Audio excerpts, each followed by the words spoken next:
Salut les entrepreneurs, c'est Aurélien Macaire, l'auteur du livre Je gagne ma vie avec mon blog. Dans cette vidéo, je vais vous expliquer comment trouver votre idée de business et surtout comment ne pas perdre des années avec une idée de business, excusez-moi mais naze. Cette semaine, je suis allé à un événement Meetup. Alors Meetup, c'est un site super si vous voulez rencontrer des personnes, participer à des animations. En France, il y a onvasortir.com.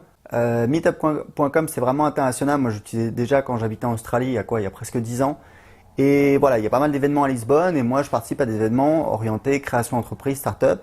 Et je suis allé en fait à un événement autour du Lean Startup. Alors le Lean Startup c'est quoi? C'est un concept qui a été inventé par Eric Ries. Il a créé un livre qui s'appelle le Lean Startup, The Lean Startup, qui a été une petite révolution sur comment créer une startup, développer un logiciel. Donc c'est un livre que j'ai lu en 2012 qui m'a beaucoup inspiré, qui a un peu changé ma façon de voir les choses, qui a inspiré beaucoup de personnes. Et donc je suis allé à cet événement et en fait, alors c'est vraiment bien fait, c'est bien, c'est quelqu'un qui organise ça, c'est un Allemand qui vit à Lisbonne. Et en fait l'idée c'est que ce soit vraiment axé pratique, c'est-à-dire il fait une petite présentation des concepts d'une startup et après il y a en fait plusieurs personnes qui passent et qui expliquent leur projet. Il y a un truc qui s'appelle le Canva Business Model, là. C'est un livre aussi sur les startups qui est très connu où en fait on a une espèce de template comme ça, une feuille dans laquelle on va expliquer son projet, les avantages, les inconvénients, la concurrence, etc. etc. Donc les participants se plient au jeu, ils expliquent leur projet et l'idée est vraiment bien.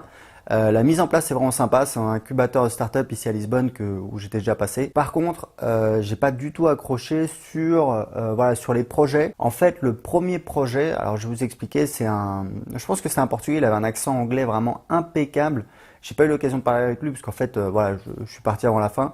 Avant la fin de la séance, mais j'ai écouté sa présentation en entier et j'ai interagi un petit peu avec lui. En fait, son projet, c'est quoi?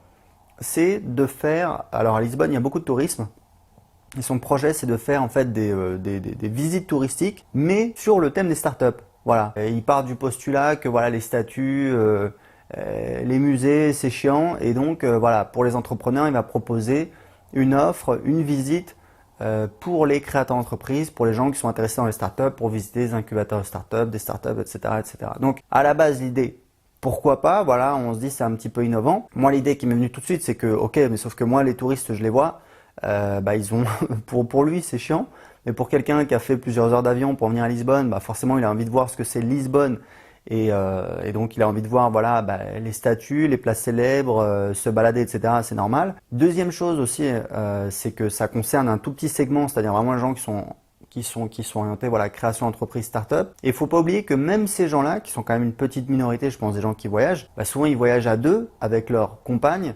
des fois ils sont avec des amis, et du coup, on est plus dans l'idée, on va se faire 3-4 jours à Lisbonne, on va se balader, on va se détendre, on va plus parler boulot. Donc je pense qu'il est sur une toute petite portion du marché, mais c'est pas ça le pire dans son idée, je vais vous expliquer ce que c'est. Le problème, alors déjà je vais expliquer, je lui dis moi il y a un truc que j'ai découvert, parce que ça fait 10 ans que j'ai eu que j'ai créé plusieurs business en fait, et j'ai découvert un truc au fil des années qui est juste super important au niveau stratégique. C'est-à-dire que quand je regarde un business, au niveau du business model, je regarde toujours si c'est un business où en fait on peut vendre plusieurs fois au même client, d'accord? Je donne toujours l'exemple du vendeur ambulant. Moi, ma femme est colombienne, j'ai vécu en Colombie 1 an et demi. Et en fait, en Amérique latine, vous voyez souvent des gens dans la rue qui essayent de vendre des trucs. Alors en Colombie, franchement, des fois on se marre, quoi. On voit passer un mec avec des patères de porte. Patères, c'est les trucs que vous mettez sur la porte pour accrocher les manteaux. Vous dites, qui c'est qui va acheter ça? J'ai vu passer une fois un mec avec une statue d'aigle en bois de cette taille-là. Je me dis, le mec, s'il arrive à le refourguer, chapeau. Et son travail, c'est horrible parce que tous les jours, il doit repartir au turbin et essayer de retrouver des clients toujours. Et moi, j'ai fait de la vente, j'ai même vendu en porte-à-porte, j'ai vendu sur des marchés. Quand on crée une vente, on crée une connexion, c'est sympathique, etc. Et si le client, il repart, on ne le voit plus jamais, c'est vraiment dommage parce que c'est difficile d'arriver à convaincre quelqu'un d'acheter son produit. Si cette personne elle repart, on est toujours obligé de repartir de zéro. Donc je regarde toujours ça, tout en sachant qu'il faut savoir qu'il y a des exceptions. Il y a des business où en fait intrinsèquement on a un flux de nouveaux clients qui arrivent et je donne toujours l'exemple de l'affaire, la brasserie bien située à un angle à Paris, où les serveurs en général sont pas très agréables. Moi je suis de Paris, je trouve que le service est déplorable.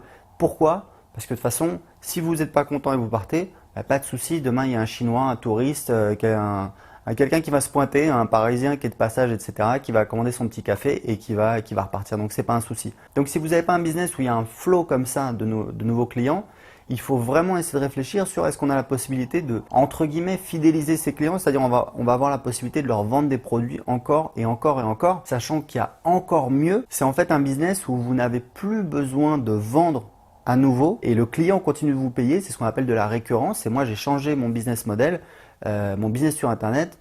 Je vends encore des produits, mais j'ai introduit des offres par récurrence. Et aujourd'hui, je fais un petit peu plus de 20 000 euros de vente par mois récurrente. Et c'est une sensation extraordinaire parce que voilà, vous savez qu'il y a de l'argent qui rentre, même si vous faites rien, puisque vous avez des clients qui continuent à payer. D'accord? Donc ça, c'est vraiment important d'un point de vue stratégique. Et dans son exemple, je lui ai posé la question, je lui ai dit voilà, est-ce que tu penses que tu pourrais continuer à vendre des choses? Moi, de mon expérience, parce que j'ai pas mal voyagé, j'ai fait des tours, des choses comme ça, etc.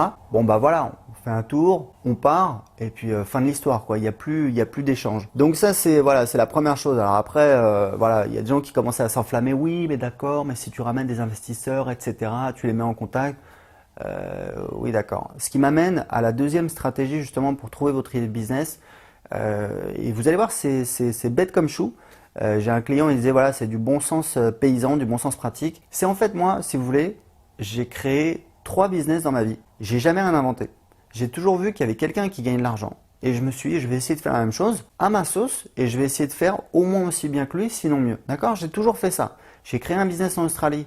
J'ai rien inventé. J'ai vu qu'il y avait un business qui marchait, qui était rentable. J'ai fait ça. J'ai créé un business sur Internet de vente de formation. Voilà, parce qu'il y avait des gens qui faisaient ça et je voyais que c'était rentable, j'ai fait la même chose. Aujourd'hui, je suis en train de développer un logiciel. Les gens qui me disent oui, mais il y a aussi ce truc-là qui fait ça, ce truc-là qui fait ça, ce truc-là qui fait ça. Oui, c'est pour ça que je vais créer un logiciel qui ressemble parce que il y a déjà des gens qui dépensent de l'argent pour ça. Il y a déjà des gens qui gagnent de l'argent en proposant des offres similaires. Mais je vais faire le truc à ma sauce et je vais faire le logiciel que moi je voudrais dépenser puisque moi je dépense aujourd'hui voilà à peu près. Voilà, 800 euros par mois pour gérer mes listes email et je suis pas, enfin voilà, j'aimerais avoir un outil encore mieux, donc je vais essayer de développer cet outil. Donc moi, je serai le premier client, j'en rêve. Donc voilà, donc vous voyez un petit peu comment on peut analyser un business model, c'est super important. Un business model où idéalement vous pouvez continuer de vendre aux mêmes clients. Sur la durée. Moi, par exemple, je vends des formations, j'ai des gens qui m'achètent des formations depuis des années. Idéalement, si vous pouvez introduire de la récurrence, c'est-à-dire qu'il y a des gens qui sont abonnés, c'est-à-dire que voilà, ils payent tous les mois ou tous les ans, mais sans que vous ayez à les convaincre de sortir la carte bleue, c'est encore mieux. Et puis après, pour trouver une idée de business, il n'y a pas forcément besoin d'inventer, d'avoir une idée de fou. Et je donne toujours l'exemple, si vous voulez lancer un restaurant, est-ce que vous allez lancer un restaurant je sais pas moi, avec une cuisine nouvelle qu'on n'a jamais vue, avec des trucs ok, alors on va faire un mélange, alors on va faire des fromages, mais sucrés, enfin, je veux dire, il y a un moment, faut arrêter. Si vous voulez ouvrir un restaurant, vous allez dire ok, je vais ouvrir une pizzeria, un couscous, un français, un kebab, enfin j'en sais rien, mais vous n'allez pas essayer d'inventer un truc nouveau, vous allez ouvrir un restaurant dans une cuisine qui existe déjà et vous allez essayer de le faire à votre sauce, avec vos recettes, avec votre pâte, avec votre envie, avec votre désir de plaire à vos clients, de les satisfaire. Et c'est comme ça que vous allez gagner de l'argent. Donc c'est un super conseil pour éviter de perdre des années et vous devriez jamais l'oublier. En tout cas, moi, c'est des repères simples qui me permettent d'avancer et de ne pas perdre mon temps dans les business où voilà, ok, d'accord, c'est nouveau, mais bon. Et en l'occurrence, on peut regarder les gens qui font des guides touristiques. Je pense qu'ils gagnent pas beaucoup d'argent. Après, ça demande à être vérifié. Des fois, on peut être surpris, mais je pense que voilà, c'est pas forcément un business très rentable. Donc voilà, donc c'était tout pour cette vidéo. Si vous avez aimé, comme d'habitude, cliquez sur like, ça me fait super plaisir. Et j'ai un cadeau pour vous. Je vous offre mon livre. Je gagne ma vie avec mon blog. Il vaut, je crois, 19,80 € à la Fnac et sur Amazon. Il y a près de 200 commentaires sur Amazon. Tout ce que je vous demande, c'est si vous l'avez aimé, voilà, de laisser un petit commentaire sur Amazon. Ça m'aide à le faire connaître. C'est le livre en fait dans lequel où j'explique toute mon aventure, comment j'ai créé mon business sur internet en 2010. Ça raconte un petit peu les années de 2010 à 2013, comment j'ai fait plus d'1 million d'euros de ventes sur internet. Et voilà, j'ai eu d'excellents retours, il est super facile à lire. C'est une histoire, je raconte voilà, les succès, les galères, voilà, etc. Tout en essayant de rendre ça un petit peu intéressant, d'apprendre des choses aux gens sur comment créer un business.